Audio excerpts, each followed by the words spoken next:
amendments for the contracts of conversion charter schools. Dr. Johnson, members of the board, and Mr. Thurman. By June 30th, 2015, each school district in Georgia must choose to operate as an investing in educational excellence school system, i.e. SQUARE, charter system, status quo school system, strategic school system, or as a system of charter schools. The charter contracts of the 3 schools were scheduled to expire on June 30th, 2014. In lieu of submitting renewal petitions originally due to the district in August 2013, the State Department of Education Charter Schools Office has approved an agreement between the district and the conversion charter schools to add an additional year to their current charter contract terms, which would extend each contract to June 30th, 2015, to align with the schedule for the district's decision referenced above. Therefore, it is requested that the Board of Education approve the amendments to extend the terms of the charters for Chamblee Charter High School, Chesnut Charter Elementary School, and Smoke Rise Charter Elementary School for 1 year. Is there any discussion? Mr. Mayfield? Yeah, I had one question, and I appreciate you getting the answers to me, and I guess I want to know the implications of the answers, I guess. And that was whether or not any of these schools, or whether they have met their performance commitments. Right. And in various areas, some of them yes, and some of them no. Yes. And so I guess my question has to do with the challenge, or if there is a challenge, with extending it, approving a school for another year if they haven't met some of these commitments. If you notice on the sheet that I sent out to all Right. the board members, Mhm. the district, they've all met them as yes on the district's target. Now the state, it looks like Chesnut did not meet it through ELA, English Language Arts, and Math and Science. Right. And then also Smoke Rise did not make it through a reading, social studies, math, and science. Okay. From the state, but from the Gotcha. Okay. district, they did. Okay. All right. Mr. McMahon? Thank you, Chairman. This is just more of a technical question. In the requests from each school, I noticed where the assurances and signatures page Yes. had its assurances and actually signatures, except for Smoke Rise, where it was just typed in. From a legal standpoint, I think I have it on the one where the board chair and the superintendent is to sign. I think I have that one. okay. Yes. Well, that was, Let me double check it to make sure. that would be the signature for Yes. Aaron Moore. Yes. That's the top line. Are you speaking of this right here? The top line.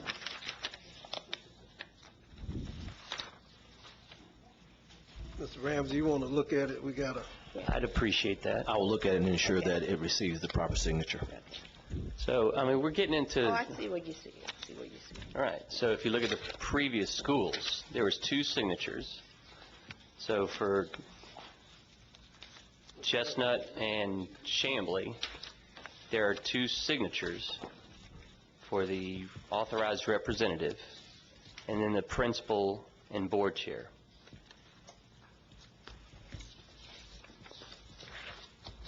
So I'm just from a compliance standpoint. And any rationale given by each of these schools? The schools were requesting this, the district's not requesting it, right? But we're the district on behalf of the schools. Schools were requesting it. And we met with, and I've also got Rocco back here because he's also met with the State Department. And what they asked us to do was, due to the new guidelines that's coming forward, to see if we could get an amendment on their petition so that they will know all the new guidelines and be ready to present. Rocco, when are those 2015. guidelines implemented? Or are they already implemented? Because I think the vote was last November, right? For when was the implementation date? Well, as Dr. Thompson said, by June 30th of 2015, you'll have to make a decision as a district as to which direction you're going to go in. So I'm not quite certain what guidelines you're talking about, but the point of this measure, as I understand it, was to allow sufficient time because the deadline to seek renewal would have already been in place. So it's an effort to align with the schedule that you have to make your decision as a system. So I'm not certain what additional guidelines will be forthcoming from the state. Mr. Chairman, if I could. Yes. Part of the thinking, Mr. Vice Chair, just hypothetically, if we were to become a charter system, then it may not be any need for them to, quote, remain as an independent charter school because all the schools would be charter schools at that point. So I think the thinking is, and I don't want speak on behalf of them, is that it makes a lot of sense just to wait another year and to see what direction the district is going in before they make a decision about extending their charter. Because if, in fact, we became a charter system, then all of our schools are charter schools. But by 2015, there must be one of the three. Yes, sir. There are about 3 major ones and 2 derivative in terms of system organization. Of course, the board would have to choose, and that decision will have to be made by June 30, 2015.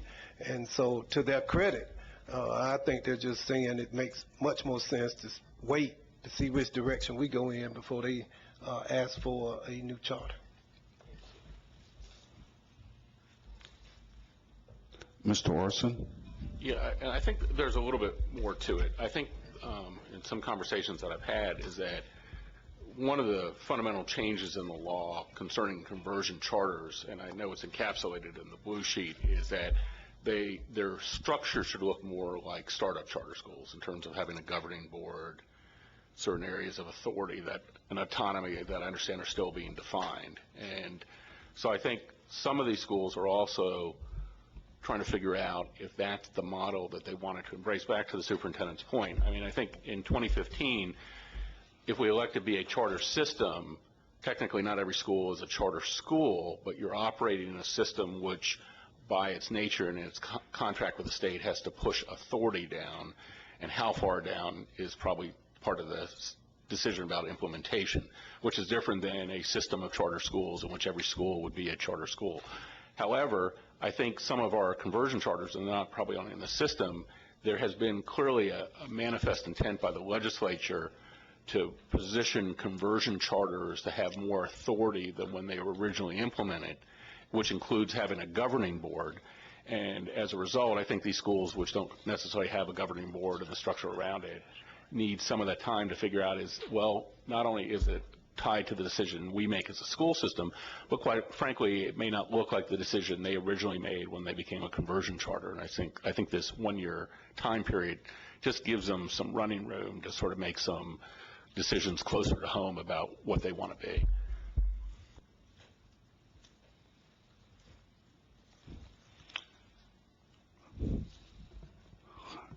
No, if we don't have any further discussion, is there any opposition to placing this item on the consent agenda? Hearing none, this item will be placed on the consent agenda.